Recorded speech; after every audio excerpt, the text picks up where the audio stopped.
آج کے دور کا سب سے بڑا پرابلم میں سے ایک بڑا پرابلم کیا ہے؟ ریسیشن. ریسیشن مطلب ریسیشن ہے، انفلیشن ہے اور کریڈٹ کرنچ.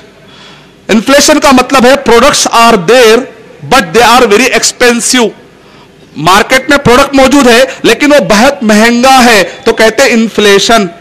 ریسیشن کا مطلب ہے products are there but there is no buyer to buy it. Recession کا مطلب ہے کہ پروڈکٹ موجود ہے، زمینیں موجود ہیں لیکن مارکیٹ میں خریدنے والا نہیں ہے، کیونکہ مارکیٹ میں خریدنے والوں کے ہاتھ میں پیسہ ہی نہیں. اس کو کہتے ہیں ریسیشن. کریڈٹ کرنچ کا مطلب ہوتا ہے کہ پروجیکٹس آر دیر، وہاں پر پروجیکٹس موجود ہیں لیکن کوئی فائنانس کرنے کے لیے بینک آگے نہیں بڑھتی کیونکہ بینک میں پیسہ ہی نہیں ہے.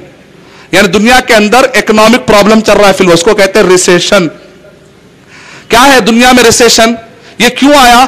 سود کی وجہ سے آیا. اللہ تعالیٰ نے قرآن مجید میں ارشاد فرمایا یمحق اللہ الربا ویربی الصدقات.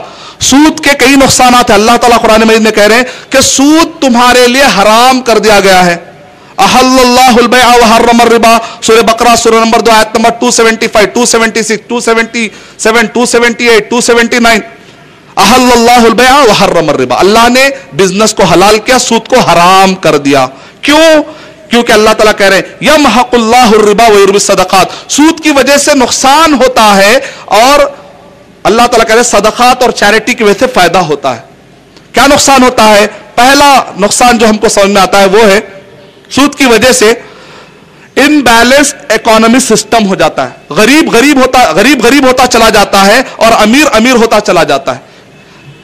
اور جیمز رابرٹسن نے اپنی کتاب میں لکھا، غیر مسلم ہے، کہہ رہا ہے اپنی کتاب میں beyond dependency culture page number 114 114 میں کہہ رہا ہے کہ سود کی وجہ سے امیر ہوتا چلا جاتا اور غریب ہوتا چلا جاتا ہے. اسلام کی یہ بات ماننے کے لیے میں تیار ہوں. کہہ رہا کیسے ہوتا ہے؟ غریب ہوتا چلا جاتا ہے اور امیر ہوتا چلا جاتا ہے. مثال کے طور پہ انڈیا میں 2008 کی سٹیٹسٹک دے رہا ہوں. 2012 کی آپ پوچھیں گے بھائی 2012 کی کیوں نہیں دے رہے آپ؟ میں کہوں گا 2008 کی اس لیے دے رہا ہوں کیونکہ اس وقت پر ریسیشن پیک پر تھا. RBI reserve bank of India کی اگر آپ ویب سائٹ پر جائیں گے تو آپ کو اس پہ پوری تاریخ ملے گی. 2008 میں ہندوستان نے فارن کنٹریز سے جو قرضہ لیا تھا، ہندوستان نے کتنا لیا تھا؟ 201.4 بلین ڈالر کا ہندوستان نے قرضہ لیا تھا. روپیے نے ڈالر، ملین نے بلین، 201.4 بلین ڈالر کا ہندوستان نے فارن سورسز سے قرضہ لیا. اس پر انڈیا کو کتنا پے کرنا ہے؟ 16 بلین ڈالر. آپ بتائیے کہ ہندوستان کو پہلے سود کب کرے گا، سود کب ادا کرے گا، پھر قرضے کب ادا کرے گا؟ اور یہ کر بڑھتے جا رہا، کم نہیں ہو رہا. اس کا مطلب کیا نکلا؟ سود دینے والا ہمیشہ اوپر رہا، سود لینے والا ہمیشہ نیچے رہا. امیر ہوتا چلا جاتا اور غریب ہوتا چلا جاتا ہے. اور اگلے سال ہندوستان نے نہیں دیا تو اس کے بعد کی اسٹیٹسٹک کیا ہے معلوم؟ یہ جو سود ہے اس کو اصل بنا کر اس کے اوپر سود لگایا گیا، سود کے اوپر سود. سورہ آل عمران نمبر 3 کے آیت نمبر 130 اللہ تعالیٰ کہہ رہے یا ایھا الذین آمنوا لا تأکلوا الربا. آیت نمبر 30-31 بھی پڑھیے. اے وہ لوگوں جو ایمان لائے ہو، سود کے اندر سود مت کھاؤ. تو پہلا نقصان سمجھ میں آ گیا، ان بیلنس اکانومی سسٹم. فی الوقت پوری دنیا کے اندر 200 سے زیادہ کنٹریز پائے جاتے، 200 سے زیادہ.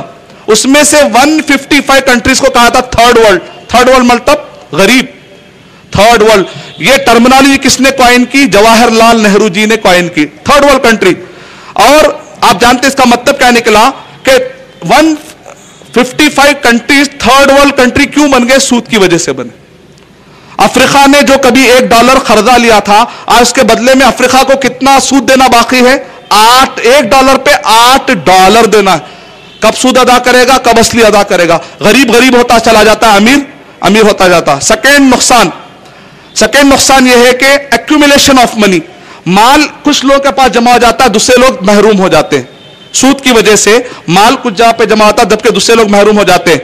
مثال کے طور 2008 کی CIA فیکٹ بک کے مطابق ہم نے کیلکولیٹ کیا، GDP ریٹ نکالا.